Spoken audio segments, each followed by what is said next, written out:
کمرے میں گیا۔ سعدیہ انتظار کر رہی تھی۔ آصف کوئی بات کرنے کی بجائے قالین پہ لیٹ کر سو گیا۔ سعدیہ حیران تھی، آصف نے بات تک نہیں کی مجھ سے۔ وہ اداس ہو گئی تھی۔ دوسرے دن بھی آصف نے سعدیہ کی طرف نظر اٹھا کر بھی نہیں دیکھا۔ بھلا ایک عورت کے لیے اس سے بڑا اذیت بھرا لمحہ اور کیا ہو سکتا ہے؟ دن گزرنے لگے۔ آصف گھر آتا، سعدیہ سے کوئی بات نہ کرتا۔ سعدیہ کھانا لے کر آئی۔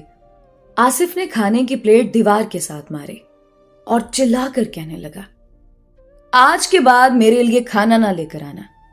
اس بار تو زبان سے منع کیا ہے، اگلی بار ہاتھ سے سمجھاؤں گا۔ سعدیہ کا جسم کانپنے لگا۔ آصف کی ماں پاس آئی۔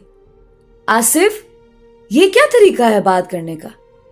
تم کو شرم نہیں آتی کیا؟